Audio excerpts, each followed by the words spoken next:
back, everyone, to the Modern Mindfulness Podcast. It's me, Rebecca, here, and today I have Christopher Lee Maher. Hello. Hello. How are you Hello. doing? Hey, I'm doing well. How are you? I'm good. I'm really Good. good. Woke up. I arrived an hour and 5 minutes early. I thought I So saw I'm that sitting come here.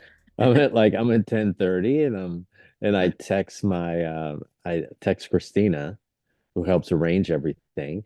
And I was like, do you think I missed the appointment or have they canceled? And she's like, no, you're an hour early. And I was like, oh, okay. So this Yeah. is the earliest I've ever arrived to an appointment, just so you Uh, know. well, better early than late, I suppose. Yeah, so this So must be really important. I guess maybe so. I think that's Yeah. a great angle to take.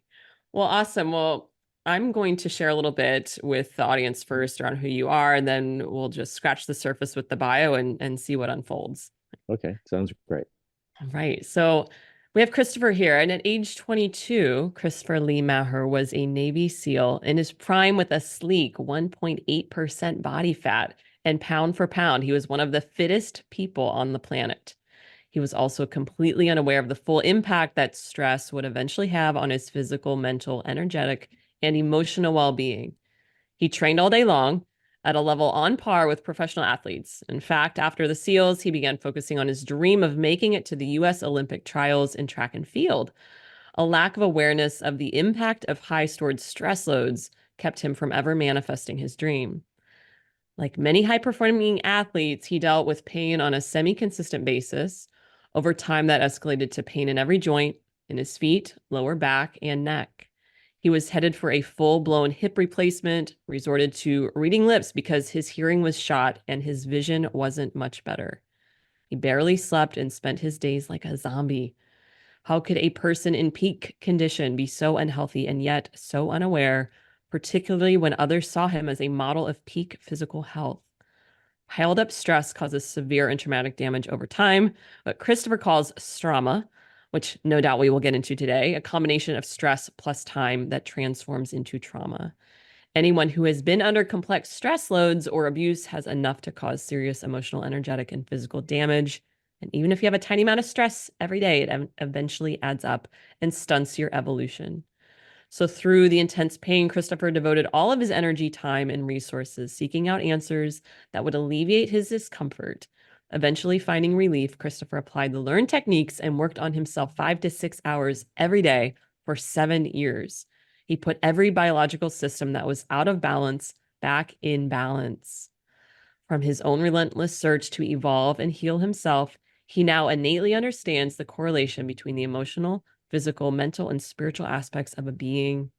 His knowledge and experience led him to develop a comprehensive system of total physical, mental, emotional, and spiritual healing and integration, the true body intelligence technology. Christopher's practice is located in Los Angeles, California. He's an author, an inventor, entrepreneur, speaker, coach, and innovator in the fields of health, wellness, and longevity. Woof, officially welcome, Christopher. All the Thank you. applause. What a Thank you. story. Yes, you're Yeah. welcome. And I know that travels back into the roots of so much of what you're bringing to life now, but I do also like to ask it as you sit and listen to hearing that, does anything bubble in? Are there feelings? Are there ideas? Are there add-ons? I mean, there's an add-on. I mean, the add-on is I'm a singer-songwriter Mm. and I'm a producer. Oh, cool. And that's the way that I turn all the wonderful things that I do in terms of my wellness into something that's tangible that other people can listen to and feel without even doing the work, right? Because for me, it's all about impact, right? So I want to impact someone auditorily, visually, energetically, emotionally, spiritually, somatically. Like I want to feed all the senses so people can grow beyond their limitations of what they understand in terms of who they are now and their story that either helps them grow or stunts their growth. Wow.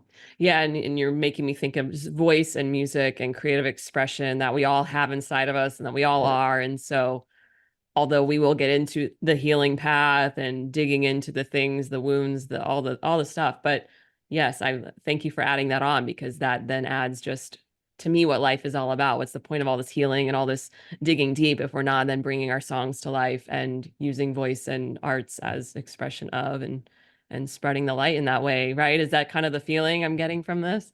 Yeah, I mean, the feeling for me is exactly what you're talking about. I mean, life is short, it goes by really quick. And as you get older, I'll speak for myself. As I've gotten older, I realize how valuable time is. You know, when I was 20, I never really thought about time. I knew that I had goals and dreams, and I set my arrow in the correct, what I thought were the correct directions, right? And I had a method. And my method was show up and give everything you have every minute, right? So if I was at lunch, I was only with you. My mind was never thinking about something else until I felt the pressure of time go, hey, we have to move in a different direction. If I was at the gym, I was at the gym. If I was at the beach running, I was at the beach running. You know, one of the benefits that I've always had is I've had the benefit of present centeredness. And so it's been very easy for me to be in the present day to day. And for me, as I look back upon my life now, I hope to create as many avenues as possible to help people feel love, right? To feel grateful, to feel appreciative. And the culmination of one's life can go into their creative pursuits, whether it's a movie, whether it's music, whether it's a YouTube video, because as long as I'm putting my passion into it and I'm putting in my care and I have really positive intent, I know that my intent is going to reach the person where I intend to reach them. And so I'm going to create like an entire mecca of profound information and knowledge that allows others to take steps in the directions where they know they really want to be once they move through the idealistic perception that they have of themselves and get down deep into the root of the reason why they were really created, right? Like every being on the planet, everyone you know, everyone I know, everyone the listeners knows was designed for a very specific purpose. And when you start to transmute fear, anxiety, anger, frustration, agitation, irritation, and self righteousness, which all of that leads to excessive amounts of stress, pain, and distortion. Once you diminish those encumbered states, right? That stagnation, a person naturally evolves into their nature. And yet, every environment that every child grows up in is beneficial in many ways and simultaneously is detrimental in others. And so for me, I want to focus on giving people as many opportunities to transmute what's been detrimental to their growth. Mm. Mm-hmm. Mm. Yes. And it's making me think of some things that I heard as I was doing my research, as you and I've just met for the first time, listeners. Brand new intro here. And as you're sharing all of this, I'm feeling into feeling. You mentioned as you were sharing this about bringing things to life in people and what they feel. And we'll talk about chronic pain a bit here and stress and some of these. You mentioned the fear, the anxiety, because I do know so many people listening, most likely, and people in the world, they have all of this you just mentioned inside of them. And then there are these barriers. Life happens, childhood happens, trauma, stress, trauma. And so, like, what are some signs maybe? So people might be feeling as you're sharing this, I have something inside of me, but then they have also the fear, the anxiety, the stress that's in the way. Are there some basic symptoms that you've learned of through the years? Really, the first thing to look at is of the daily drugs, which one you're most attracted to. Mm. If you're depressed, you'll be attracted to downers, right? If you're, how do we say this, excessive, you'll be attracted to uppers. And so, whatever daily drug that you're using is telling you a lot about you. It's telling you about your brain's chemistry. And when your brain's chemistry, meaning when it's been pickled because of your choice of substance, that disallows for um, balanced electrical expression. And when that happens, people lean on their history. What I mean by that is if you grew up in a depressed household, depression is a normal state of function for you. So for you to actually be happy would be the scariest thing in the world. Because how would you know what to do with happiness, right? If you're lacking a certain amount of energy, that must be your norm because how would you know what to do with an abundant amount of energy? Because that would be a new state of function for you. And so my experience of humans is that they're very scared to be able to step into a platform that allows them to shine their light as brightly as possible because there's some aspect of their subconscious that struggles with being disloyal to their mom, to their dad, to their grandparents, to their siblings. Because when people want to rise above the station they were born into, there's a lot of obstacles. But the main obstacle is their history, Mm. right? And so the symptoms to look at is, are you really attracted to alcohol? Are you overly attracted to caffeine? Are you overly attracted to what we would call a daily acceptable drug now, marijuana? 30 years ago, no, marijuana was considered a Schedule One drug. Are you really attracted to processed foods? Everything that you're attracted to is informing you of how toxic your body, your brain, your nervous system, yet mostly your emotions are. Because when you have toxic emotions, those are the things that cause you to attract situations and substances that allow you to continue to defeat yourself. And so what I would look at is, are you a sweet hound? Well, if you're a sweet hound, we know that the taste of sweet comes from the pancreas and the spleen. And the pancreas and the spleen, their genius is clear communication to one's benefit. So I know for sure if you're sucking down the sweets, it's because you lack the ability to inform your sphere of influence about the things that you want, about the things you desire, about the things that you need. And so eating a cookie or a piece of cake is a lot easier than stepping into vulnerability and asking for help, Yeah. right? Yeah. Now let's take it a step further, right? Let's say someone is attracted to alcohol. Well, alcohol is what? It's fermented sugar, which makes it 100 times more toxic, right? Because that's going to hit your liver, and then that's going to produce a substance called acetaldehyde. And aldehydes pickle, right? Their job is to preserve. So then your brain's going to get pickled. And then what's going to ensue decades later is dementia and Alzheimer's, and you're going to have a lack of brain function. And yet we know when someone's attracted to an addictive substance, they're lacking the ability to be authentically self-expressed because being authentically self-expressed is scary. If we look back 2,000 years and we look at community, anyone who was doing something that was different than what the community found acceptable, the leaders at that time, they could lose their life. They could be publicly humiliated. They could be severely physically punished and tortured. Or even worse, the leader could decide that, hey, your competition for me, I think the thing that I'm going to do is I'm going to take you and your family out because your kids are really strong too. And so people being authentically self-expressed was really frowned upon.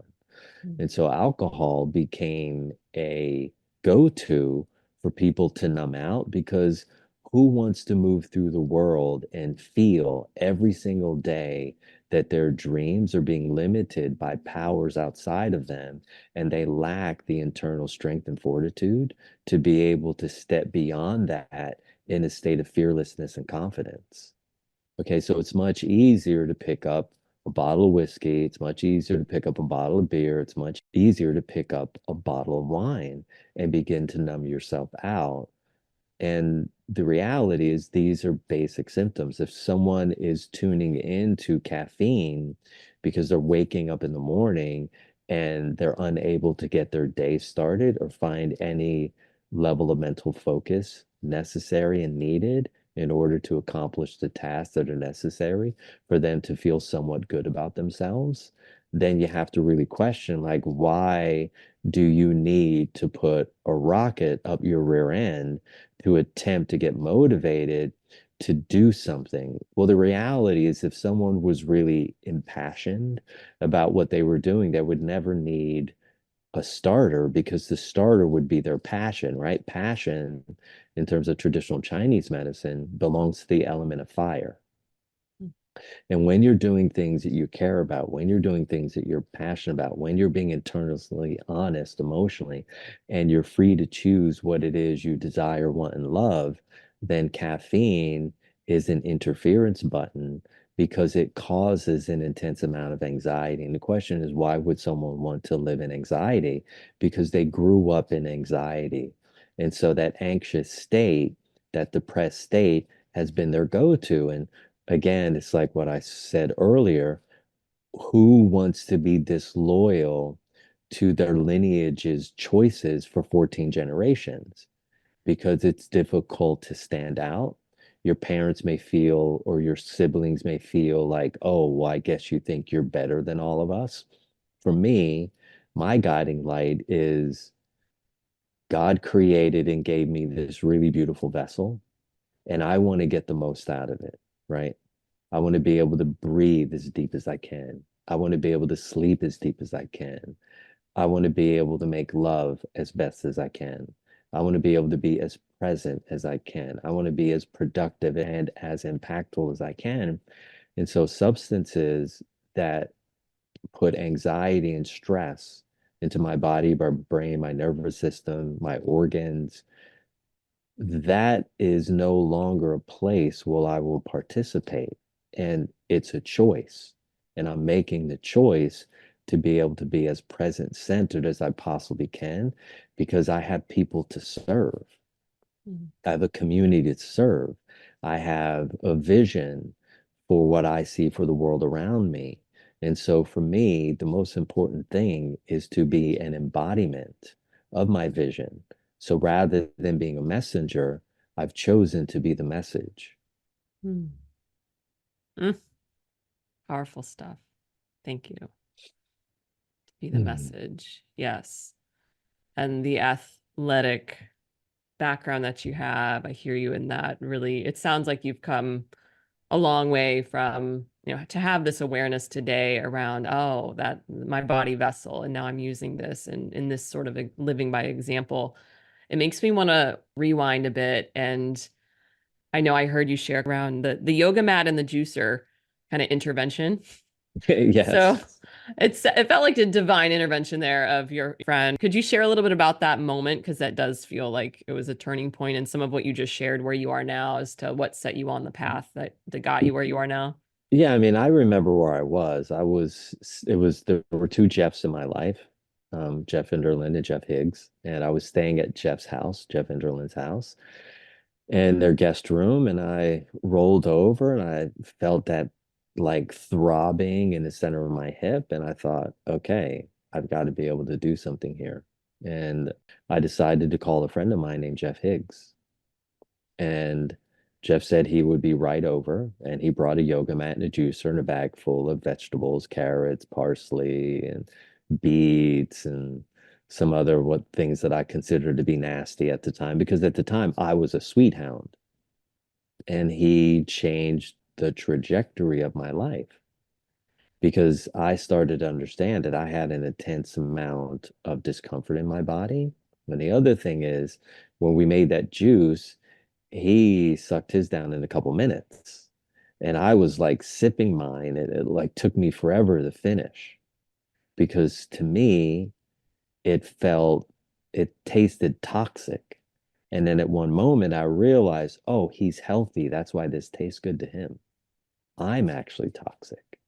And so here I'm looking at him and I'm thinking, oh, he's fit and healthy, and I'm fit and toxic.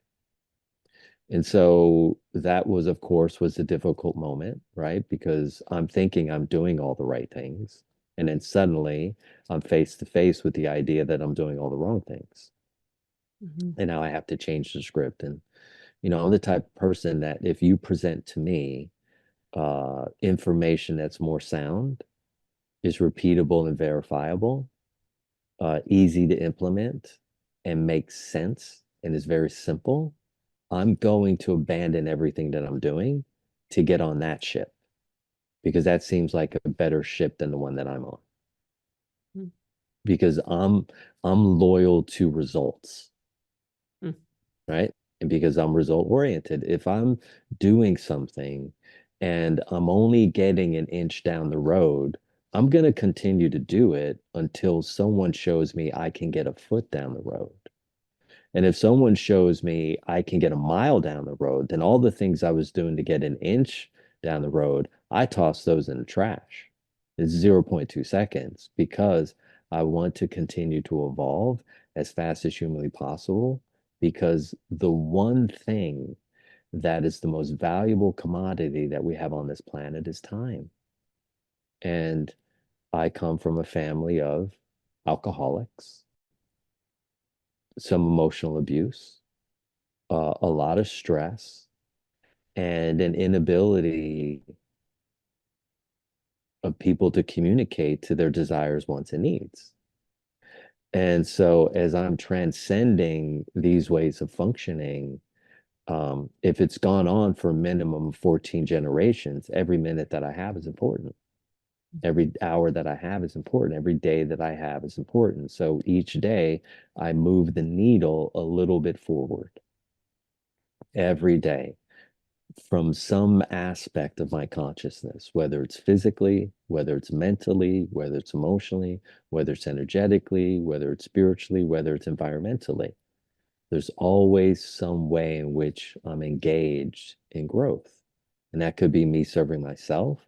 That could be me serving others. And my belief is that once you drop into what it really is that God designed you for, all the other things, they stay in your periphery. And Mm. all the things that are about your unique design, they come to the forefront. And the only thing you're really interested in is being present to that because nothing else really makes sense anymore. And I'm Mm. happy that I was devoted enough. And the benefit of going to SEAL training and being in the SEAL teams is I have a mindset that whatever it is I want to accomplish, I can. And so when I was broken and battered and frayed and fractured, once I decided what it is I wanted to do, I had the tools to be able to motivate myself every day because my nervous system was used to putting in the time, even though I was unaware of what the result would be. Mm. Right. Yeah. Yeah. So it was a familiar place to be in that energy of wake up. This is going to move the needle. Go do it. Move the Yeah. needle. Next, next, next. Yeah. And then I had the reflection of people in the outside world that were going, wow, you seem so peaceful, or wow, emotionally, you're so grounded, or whenever I'm around you, I feel so much happier. And I was like, oh, okay, well, let me work harder. Right. So Mm. once I understood that the efforts that I was putting in to reduce my stress,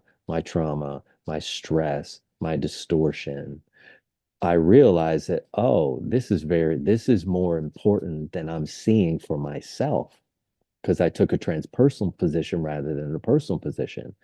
If I'm doing this and this is benefiting others, I got more motivated Mm. than I did by the idea of helping myself.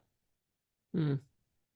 Was 18-year-old Christopher like that, or is this like in an Was evolved I place to think 18-year-old Christopher was always around having a good time with people. And if I saw that the impact of how I was being was positive, I was going to produce more of that. yeah. Yeah. So similar, but different as time went on. But Yeah. that's part of your Yeah, that's constellation. Yeah. definitely yeah, that's part of my constellation. Yeah. Oh. Okay, there's so many angles my brain wants to go, and I'm curious to ask you this question that I've been pondering a lot lately for many years, and my background is in body-based work.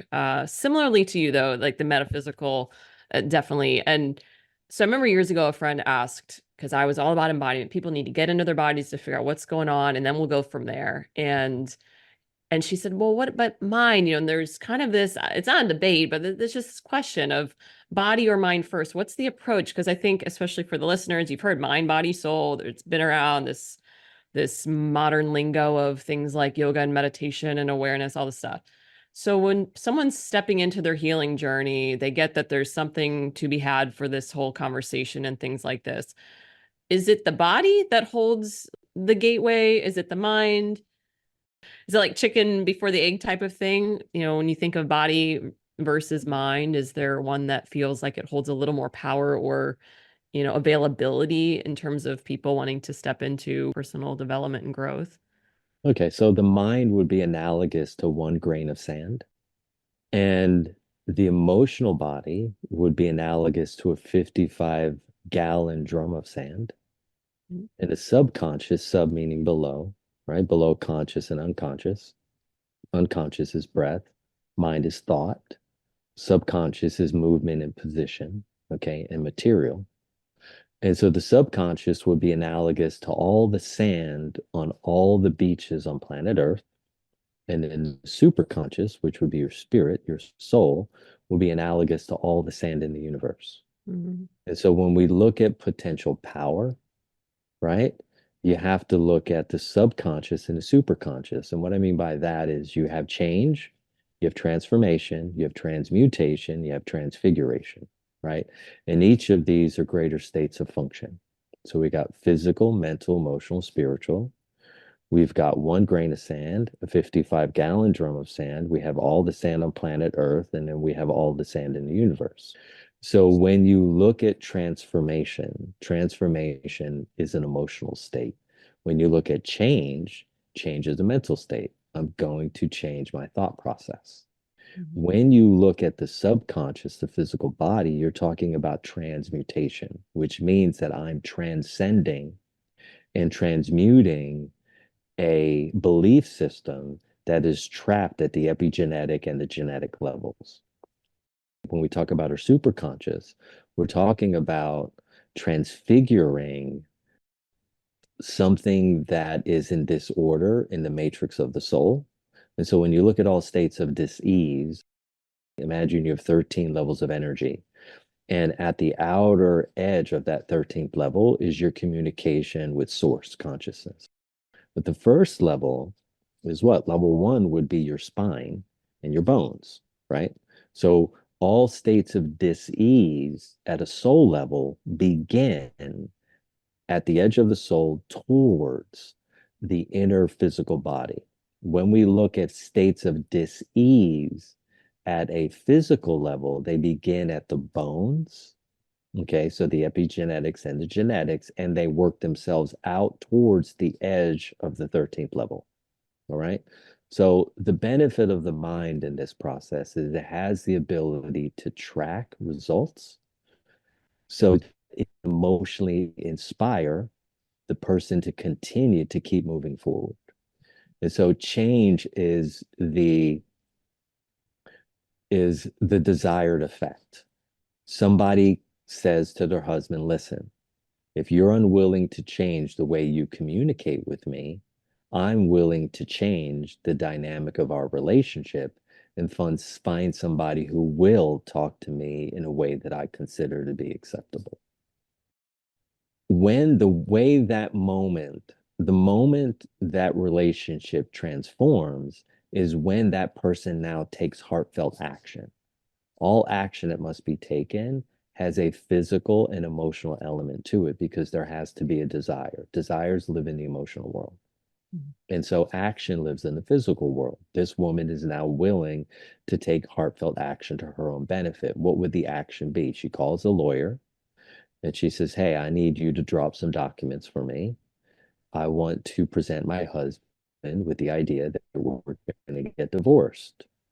Now she gets in her car, she takes a physical action, she goes down to the lawyer's office, they have an emotional conversation, right? They go over the psychology of whether it is she wants to really get a divorce. She says, he says, hey, listen, I think before you take this step, there might be a counselor that you could go talk to. And she goes, "Are you sure?" And he goes, "Yeah, I think maybe there's a fear that he has of you in some way that's causing him to raise his voice, which is triggering you. You've been together for 13 years. Do you really want to start over?" And then she goes, "Well, if I was really honest, starting over seems like a pain in the rear end, but there's just this one thing that's bothered me so much." And he goes, "Look, you have nothing to lose after this counseling session. You've been a friend of mine for a long time. I'm going to pay for the session. You guys go. If you want to get divorced afterwards, I'm totally into it. I'll fill out the paperwork. We'll serve it to Bob. You can move forward. Find somebody else because Bob is then informing you that he's unwilling to change. I'm willing to bet that there's a fear that Bob has, certainly around his relationship with his mom, that's never been dealt with." So she goes, "Okay, let's take heartfelt action." And she moves her body. She gets in her car. She sits down with Bob. And she goes, "Look, I went down. I want you to know what I did with my day. I went down to see a lawyer. He told me he would do the paperwork.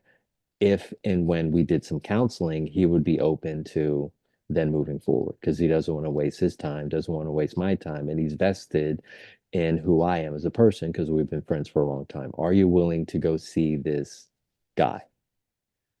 And he's like, "If it means we'll stay married, sure." Now she's inspired him to take heartfelt action to his own benefit. Now they both get in the car to go to counselor's office. They strum up what's his biggest fear around his mom. And what it is that he always felt his mom was excessively controlling of his brothers and sisters and father. And so anytime his wife suggests a different idea, he feels as if though she's attempting to control him. And so the counselor walks him through this process. He challenges that limiting belief. Bob decides he's willing to let go of the limiting belief. Him and his wife go through a forgiveness practice, and she no longer needs to go see the lawyer in order to move the divorce forward. But it's because she decided to take heartfelt action to her own benefit, right? So when you look at that, there's a mental action, there's an emotional desire, okay? There's a desire for change, and there's physical action that's been taken. And so when you look at the physical, the mental, emotional, and spiritual, you understand that they're entwined, Mhm. okay? And so what we're going to speak to is something that's much bigger. There's limitation to the mental body when it relates to the physical body. So there's no way to think your way into freedom. There's no way to think yourself into peace. There's no way to think yourself into openness. So either you are open, either you are peaceful, either you are honest, or you're the exact opposite of those things. But here's the beautiful thing is that all those states of consciousness, they all live in the body. And every human alive has limiting beliefs, has fears, has insecurities and inner deficiencies that were passed off to them by their parents. And the moment they choose to take heartfelt action to their own benefit and to dismantle these, now the potential for change and transformation becomes real.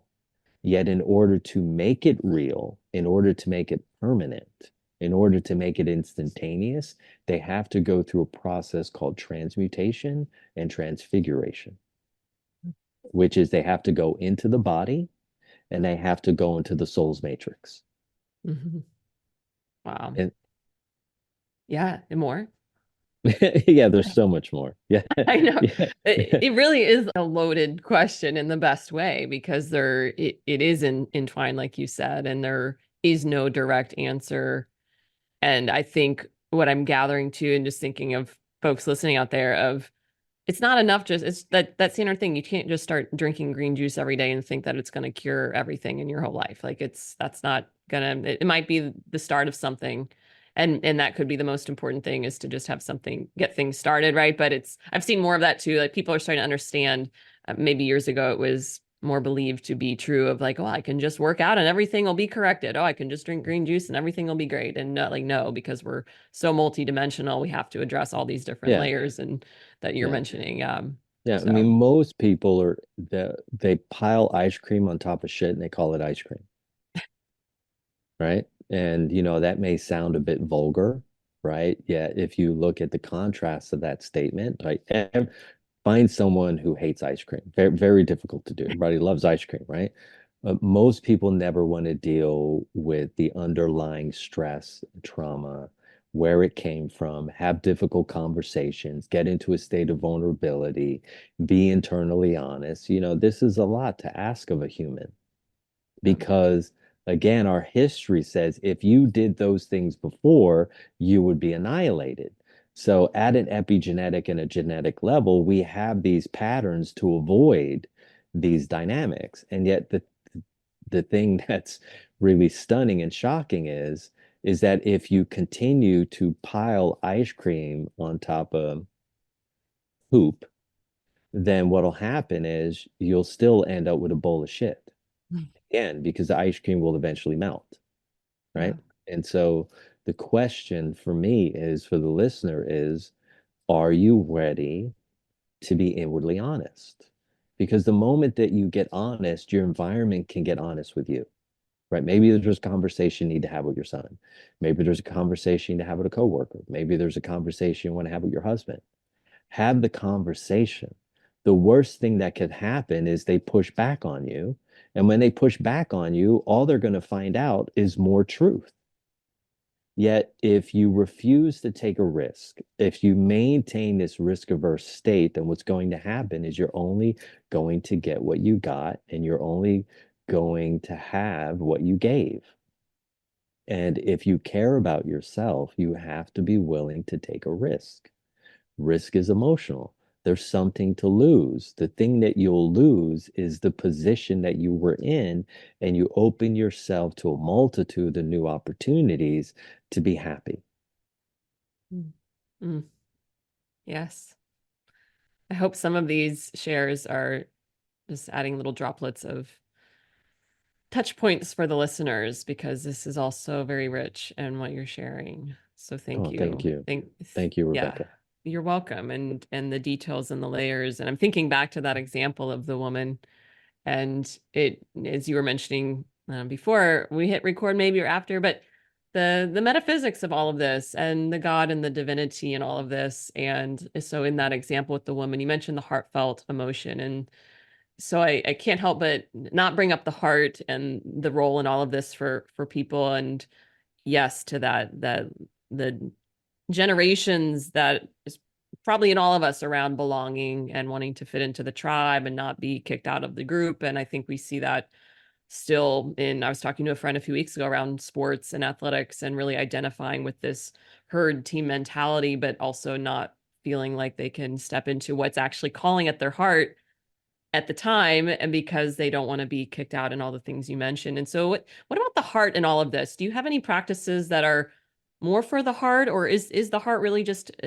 connected to the whole matrix of chords and grids and lines that you've been talking about already, or is there something more to say? Yeah, I mean, for Yeah. me, the heart is the body, Mm-hmm. right? So when a person says the body mind complex, right? The heart, for a very specific reason, has its own electrical system. There's a reason why your heart isn't connected to your central nervous system electrically, right? Because it needs to maintain its own station of orientation. The question is the person's mind, their brain, is it healthy enough to hear what the heart wants? Mm-hmm. Right? And so when I'm damaging my brain with food colorings and preservatives, with nicotine, with caffeine, with alcohol, with pharmaceutical drugs, with recreational drugs, I'm losing the ability of my brain to listen to my heart Mm-hmm. because the heart is only interested in one thing: heartfelt action, love, joy, mediation. These are high functioning states of the heart. And when I can drop into my heart, everything gets really easy. And so when you look at the body and you look at the heart, if you stand in a mirror or you get one of your friends to take a picture of you from the side, if your head is in front of your heart, when we look at your posture, are you leading with your head or are you leading with your heart? One of the first things I accomplish when I'm working with someone is physically and structurally, I get their head behind their chest. So now I know that they're leading with their heart rather than their head. And so people come in with a massive amount of generational tension and stress and structural distortion and emotional distortion. And the first step is to get their nervous system out of fight or flight. The second step is to turn on their emotional body. The third step is to get them to drop into their breath in a state of honesty. And the purpose of all of that is for one simple thing, so that their mind, their brain can hear their heart. Mm. Because when I'm listening from the heart, I'm taking heartfelt action to your benefit and mine simultaneously. When I'm listening to my head, I'm manipulating the environment in order to get what I think I need, which may be at the detriment of you. Mm-hmm. And so the heart is interested in a win-win. The mind is okay with a win-loss, right? So the heart is only interested in a win-win because love is a win-win. Heartfelt action is a win-win. Mediation is a win-win. Joy is a win-win. Mm. Okay. Manipulation is a win-loss. Mm.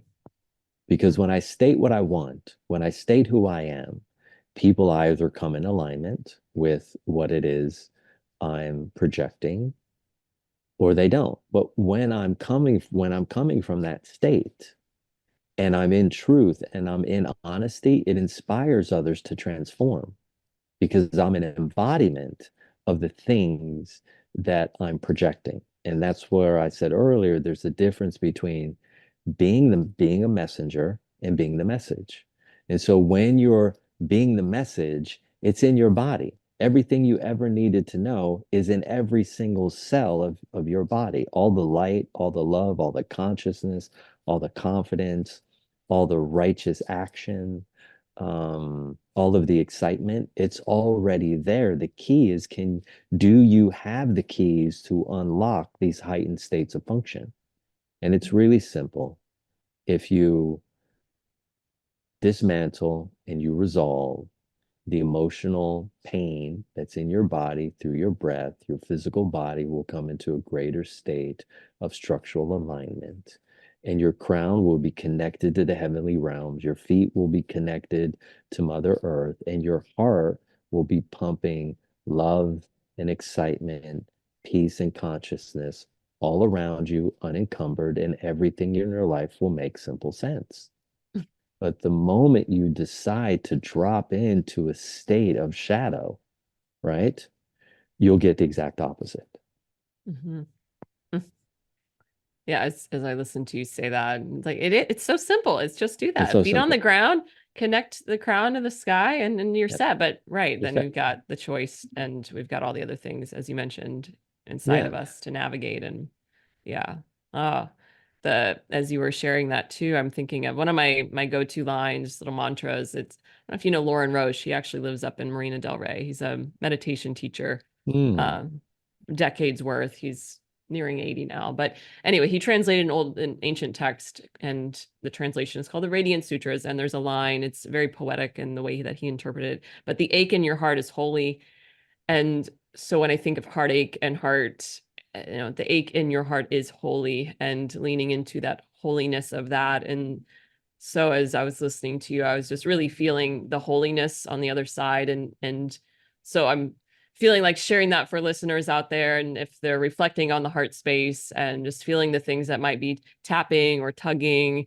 And as Christopher, as you just shared around just watching the mind, like observing the mind's patterns, as you said, and kind of come in and cut off the heart's voice in a way, and really just leaning more into, though, that the heart is so magnetic and so alive and so expressive, and there is a holiness to all the feelings that are living in there. And a part of me wants to say, like, and the cure or the first step is to the posture piece or the regulation of the nervous system piece, and in order to help people really be able to take a next step on feeling or answering the call of the heart, and all these things that you're sharing. And so anyway, in all of that, if that makes sense at all, the nervous system, I'd like to touch on stress, nervous system, and even some of your own favorite practices as we kind of slowly wind this up here.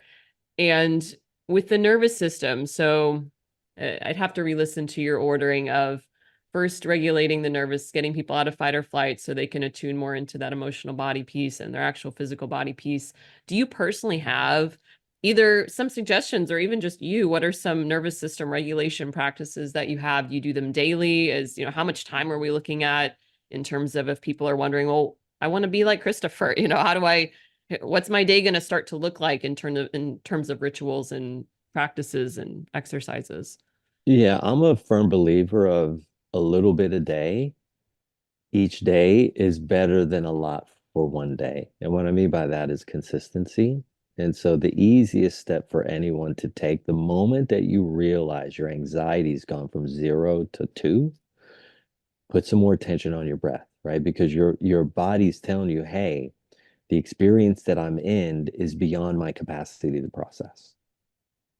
So what do? Slow down the processing. The way you slow down the processing is breathing deeper and slower.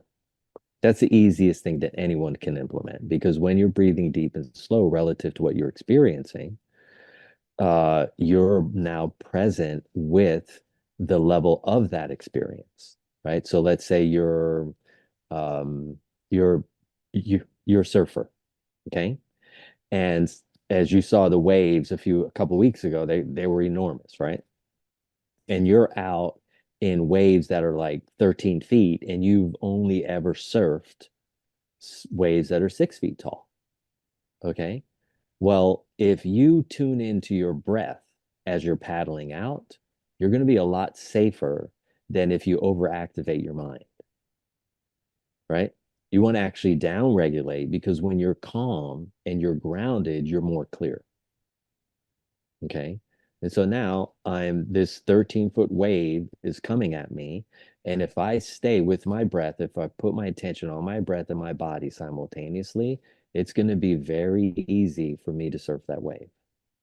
Yet if I go, oh my God, and I get scared and I tighten at the last moment, I'm going to fall into the trough of that wave. And one, I could drown. Two, the board could hit me in the head. I could pass out. I could harm myself in some way. And so the same is if suddenly I have to go speak at an engagement and I've only spoken in front of 15 people before, and suddenly now I'm speaking in front of 300. If I'm breathing relative to my stress level, I'm down regulating my nervous system to a state of peace or calm. Okay. And so that's the easiest way to interfere because what you're doing is creating a pattern interrupt into this knee-jerk emotional psychological response. That's something that's very simple. But when we talk about the nervous system, we talk about true transformation. And what I'm sensing is the people that you inspire, the people who we're speaking to, are people who are really about getting the most out of this life experience. There's no substitute for somatic work. You can meditate till you're blue in the face. You can do, as you were talking about earlier, you can sip all the green juice you want. Okay. Whatever is in your body is in your life. Okay. So if you have really tight calves, if you have really painful hamstrings, if you have a really tight chest, all that tension is creating the way that you're going to respond to the world around you. And so the best thing that you can do for yourself is you can help someone strip out massive layers of tension and stress out of your body because the thing is once you remove it successfully, what's out stays out. What's in stays in until you decide to take it out. And so the tension in your body is constantly informing your nervous system. There's something to fear. Mm-hmm. I'm going to say that again. The stress and tension in your body is always informing your nervous system. There's something to fear. The inverse is also true. The removal of tension and stress is informing your body there's nothing to fear. And when there's nothing to fear, we're coming from a place of confidence. We're already making the assumption that we're accepted, right? We're coming from a place of excitement versus anxiety, a place of righteousness versus self-righteousness, a place of love versus anger, a place of confidence versus fear. And so the most important thing that any human could ever do is the removal and the dismantling successfully of the generational tension that's trapped within all of their structural tissues. Because once you take that out, you automatically move into an ascended state of function physically, mentally, emotionally, spiritually. What do I mean by that? You define clear boundaries. Okay. You you communicate clearly with those around you. You tune into utopian principles versus control. You're eating high quality food. Um, you're satisfied and content with the actual result that was produced. And when you're the opposite of that, guess what happens? You're competing with the universe. So why spend any time competing with God? Because that's a battle you will always lose. Mm. Okay. So let's get in line with basic universal principles. And as you get in line with universal principles and laws, everything works out for you. Everything works out. And the thing that's the most in the way is that unresolved generational tension, stress, trauma, and trauma. And the best thing you could do is address that. Find somebody who will get deep into your body, go into the center of your pain while they're maintaining an inspirational state of calm Mhm. and self-centeredness so that they can walk you to the other side, which is pleasure. And when you have pleasure in your body, you have pleasure in your life. Mhm. Yes. Your body speaks your mind, your life also speaks your body and your mind. They're all also intertwined, but yes. Gosh. And this, in the best way, the complexity of really all these topics here. I mean, I hope it doesn't sound or feel complex like it's unattainable for people, but it is the nature of what this is. Like there's not just a quick fix to anything, but we're in this day and age where we have all these gifts of awareness and knowledge of all these tools and practices. So if people are like kind of feeling like, whoa, now where do I even start? We mentioned the deep breath, slowing down, opening up your nervous system. Are there any other, and this might be where I ask you the question I ask everyone around, is mindfulness in general, having awareness in today's modern times, given all that this life is right here on earth right now? Is there most important part of all of this to you in your eyes? Is there, why is it important for people to step into mindfulness right now, looking around the state of the world? Mindfulness is important because it keeps you locked into reality.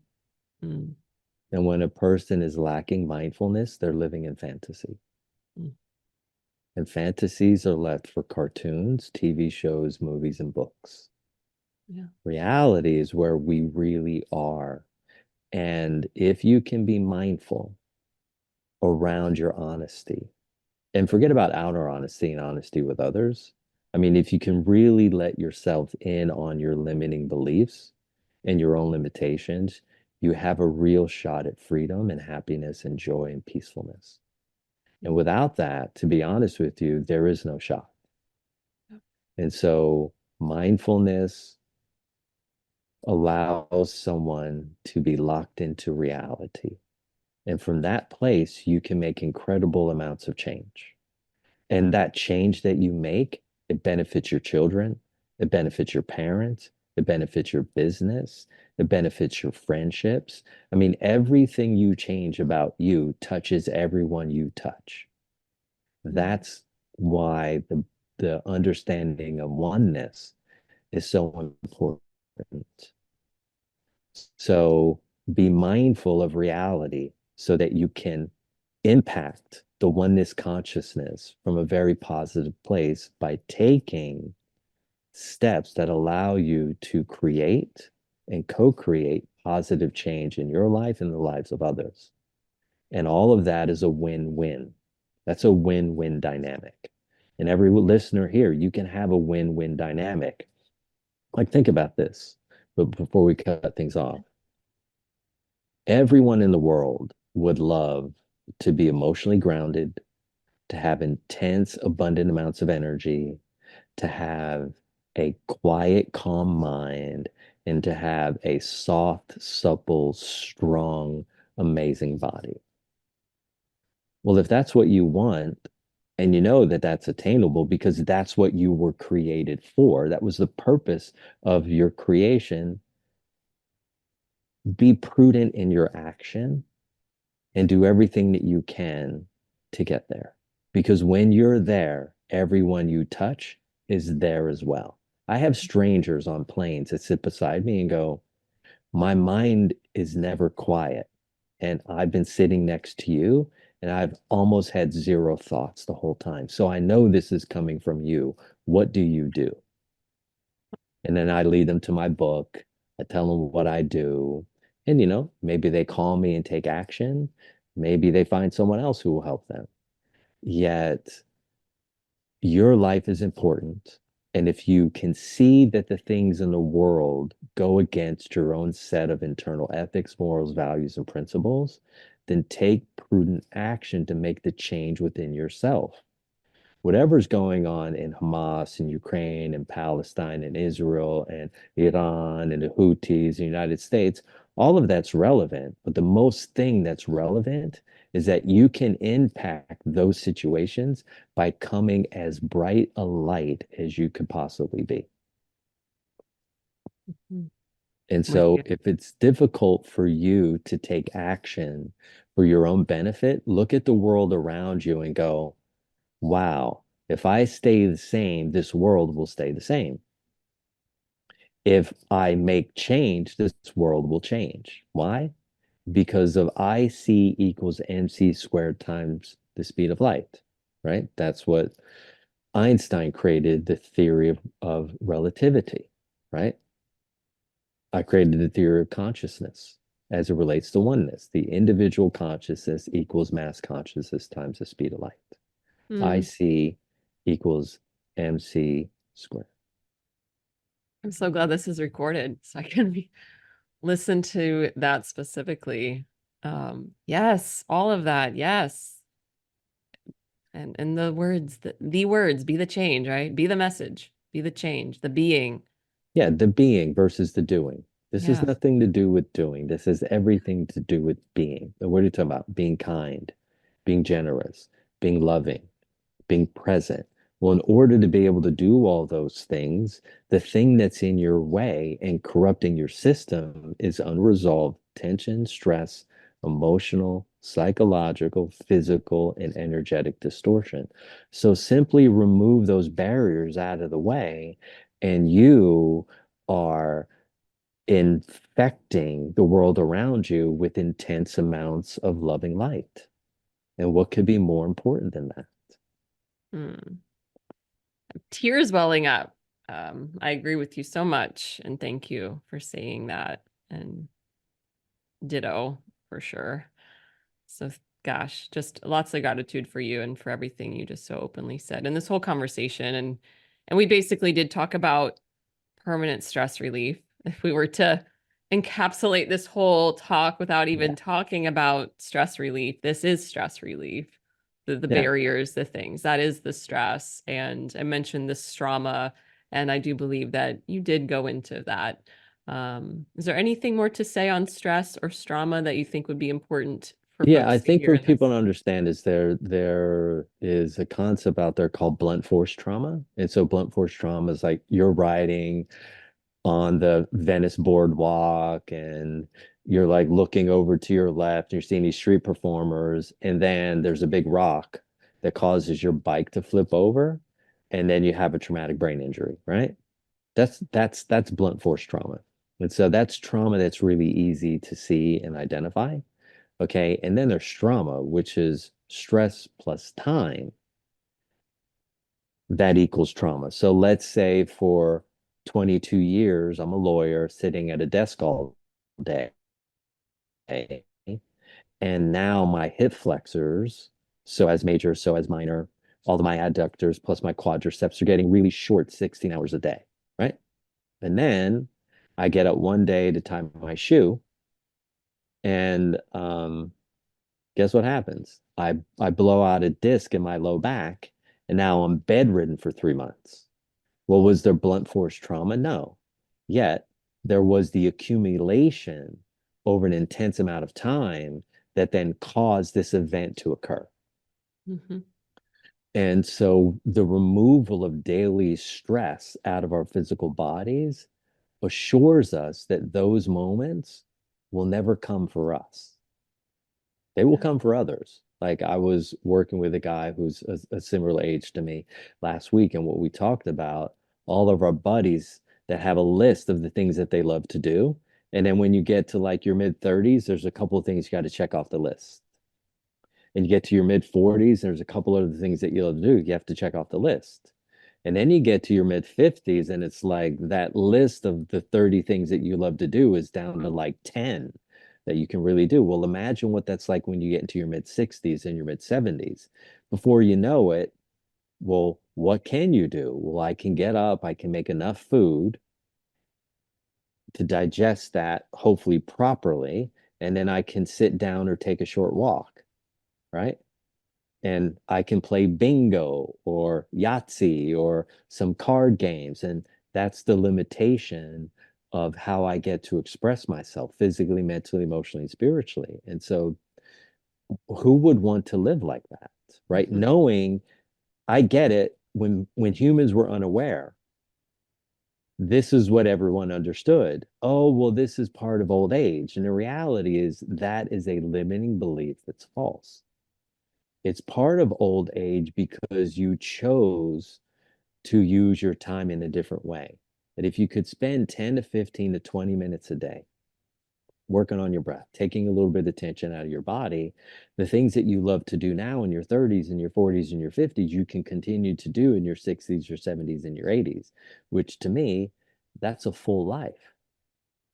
Right now, I have the wisdom of all my experience that I can now deliver to other people because I'm present enough that I have platforms that I can access to share all this wisdom, which makes their lives better. It's a win-win, right? Everything I'm talking about, if you implement one strategy, it's a win-win. If you look at the daily acceptable drugs and you took one of those drugs that you're addicted to and you reduced your consumption by 50% next week, and then the next week, reduce that by another 50%, and then reduce that by another 50%, within a month, you're going to be feeling so much better. And that's going to impact everyone around you because how you're flowing, we're flowing. If you Mm. got a dad that's old and moody and cranky, and you go over for Thanksgiving dinner, well, you got to deal with his old, moody crankiness. Yet if he stops the things that are making him old and moody and cranky, now you get to experience your dad that you had when you were young, who was fun and playful and open-minded and considerate, and it's like a completely different experience. Yeah. And Yeah. so when we feel good, we do good. And when we feel bad, we do bad. So do everything you can to make yourself feel good. Hmm. Gosh, yes. Yes, so many relatable things in there. You know, I walk around before I teach my yoga classes and ask people what's going on in their bodies, and half the time, or more than half the time, yeah, oh, I'm getting old, getting old. And it's like everyone's favorite answer these days. And yeah, I smile and kind of say whatever I say in the moment, but everything you said, yes, there's so much truth to that. And so if you are that person out there saying, "Oh, I'm getting old," and even people say it with a laugh, but it's like there's some truth to that. There's a reason they say those things to me. There are the hip flexors are tight, and thank goodness they're in a physical yoga class to stretch some of that out because that counts for what you're saying. But yes, don't cut it out of your dialogue, folks, or at least be aware that if you're saying these things just on repeat, this is maybe the intervention to like, okay, let's do something about it. There's many ways to prevent the old age, so to speak. And it starts with the daily chipping away, all whatever practice you like. And there can't even sit and count them all. There's just so many things that could be good medicine for all of this stuff. So yeah, we won't even go there. I'll be here for several more days. But I do feel like, God, we could talk and talk. There's so many more things I even want to ask you, but I do also want to mind the time and speak Yeah. about your book because I am very intrigued. The Free for Life, a Navy SEAL's Path to Inner Freedom and Outer Peace. I like that, inner freedom and outer peace. So with the book, it, this inner freedom, outer peace, and I feel like that's kind of what we're talking about. Are there any little secrets that you can disclose of how does one find the inner freedom and outer peace? I mean, obviously, go get the book, people, but are there any takeaways to share on the topic? Yeah, I mean the inner freedom is when my organs are healthy. And when we were speaking earlier, we were talking about two major organs. We were talking about the brain and the heart. Well, that's two of 16 organs, Mhm. right? And people are so happy to talk about the heart and they're so happy to talk about the mind. And then they leave out the other 14 organs. And so I want to introduce those other 14 organs, obviously at a different time. Yet, when you look at inner freedom, the thing that has to come to mind for you is realizing that your organs are functioning the way that they were designed to, and they're all really healthy, right? So your lungs, your large intestine, your stomach, your pancreas and spleen, your liver, your gallbladder, your sexual organs, your bladder, your kidneys, your pericardium, your skin, your thymus, your appendix, all these organs are functioning really well. Well, then you're at peace with the world outside of you, you see, because Mhm. you have a lot of spaciousness inside. And when I have space inside, I'm willing to create and accept everything that's happening outside of me because I trust that the human process that we're in, there's an evolution to it at an individual level, at a community level, at a cultural level, at a national level, at a global level. Mhm. And we're all moving through these distorted states of function. And so when I'm undistorted and I'm aligned inside, I'm able to see things for what they are, add nothing and take nothing away, because I'm providing the space externally that I've created for myself internally. And Mhm. I do that again. So the secret is really simple. Find someone like me who can help you co-create instantaneous permanent change and then teach you how to do that to yourself. And then once they teach you how to do that to yourself and you see how simple it is, now you can get on board and you can produce any result that you desire internally. And that is going to give you peace externally. Mhm. Mm. Yes. Thank you for reminding me there are 14 organs. So, Yeah. yes, it's all linked together, Yeah. whole There's body and the yeah, inner there's peace, 16 the inner different states space. of consciousness, Yeah. right? Yeah. The heart is about love, the brain is about problem solving and knowledge, analysis, breaking things down, building them back up. It's about psychology, but your spleen and your pancreas, they're about peace, and your stomach is about authentic self-expressions, and your lungs are about power, and your large intestine is about organization. And I could go on and on and on. And then once you understand that each one of these organs has its own high state of functioning consciousness, you're well aware to do the things that make that organ happy and healthy. Because when you do, that organ's going to give you access to high functioning states of expression versus low functioning states of expression. Example of a low functioning state of expression would be addiction. An example of a high functioning state of expression would be sobriety. So when my stomach's healthy and it's cool and it's balanced, I'm attracted to sober people, sober experiences, sober food, high quality experiences. When my stomach is stressed and it's hot, I'm attracted to addictive people, to hot situations, to environments that cause me to defeat myself through addiction. And so every organ in the body has a high level and a low level of psychological, emotional expression. And when I'm expressing balanced inside, I'm expressing balanced outside. Hmm. Whatever's in my body is in my life. whatever's in my life that's going correct is also going on in my body. Whatever's in my life that's out of balance is also out of balance in my body. Can you control everything outside of you? Absolutely not. But what you can control is what's going on inside of you. And you do that by upgrading your health and your wellness a little step every day. And then at the end of the year, oh my goodness, Mm.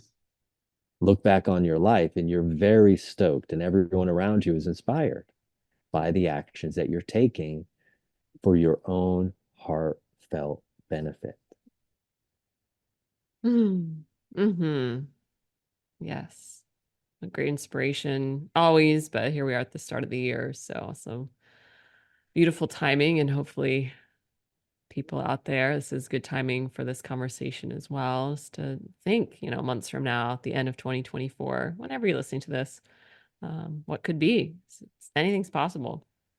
Yeah. Just starting. All right, Christopher. Well, we mentioned the book, and I would like to, ask you, do you have a place where you hang out virtually if people want to reach out to you, connect with you? Is there a preferred place or way? Do you have some programs or things like that to also alert Yeah, people on? yeah. It's very simple. You go to truebodyintelligence.com. I think a first step is you order Free for Life. You can to listen to the book. I recorded it. So if you're driving to work, from work, to the beach, from the beach, to practice, away from practice, you can tune in. And I also added 6 or 9 different integrations into the book, Mm. which are these very specific upgrades energetically, which will help anyone enormously. And then, of course, you can order a book that if you like to read and take notes, do that sort of thing. There's a paperback book. Um, Once you've read the book and listened to the book, you can reach out to my assistant, Christina, at support@truebodyintelligence.com, and she'll set us up on a 30-minute phone call. And I will do my best to serve you powerfully. Cool. And I'll there's no put all this. cost for that. There's no cost for us to get on the phone for 30 minutes. I want to help you, help yourself. Beautiful. Yeah. And I'll have all those links below, real easy access. And your Yeah, website is full of resources as well. So that link will be there as well. And yeah. yeah. And they can do all the usuals, the Facebook, the YouTube, the Mhm. Instagram. There's always stuff going up there, and they can tune in. And maybe look, sometimes it takes people time to build rapport. Listen to 5 or 6 or 8 or 10 podcasts until this information is drilled into your brain. Because once you understand it and you get the algorithm, you will be able to totally understand wellness and happiness versus disease and dysfunction. And once you get it, you got it. And it's free. There's no cost except for your time. Mic drop. So good. Final words. Those are great. Yeah. Wellness and happiness. Well, we'll wrap it up here for good, but maybe to be continued, because I feel like there are many more layers we could dive into. But thank you so much for your time and sharing all your presence and the immensity of this knowledge that you've worked towards and received through Mm, your life. It's just powerful stuff, impactful. thank you. Thank you. And I want to say thank you too. I mean, it takes people like you who are willing to open up and serve. And that allows space for people like me who are introverts, to be able to come out of our shells and share the wisdom and the experience and knowledge that we've gained over time to hopefully serve the people that you care about. Yeah. Yeah. Here to serve, It's like, so thank you. Yeah. And this podcast is just humming along, and it really is still, it's a passion project. So I don't, just throw things out there. It's pretty intentional. And so I do take this seriously, but I want it to be everything you just said, just a vehicle for voice, um, to reach whoever needs to hear it. So yeah. Well, until next time, Christopher, thank you. Thank you too. I had a great time. Thank you. All right. And everyone, thanks for listening. Check out all of Christopher's resources and shares, and we'll catch you all next time. Bye. Bye-bye.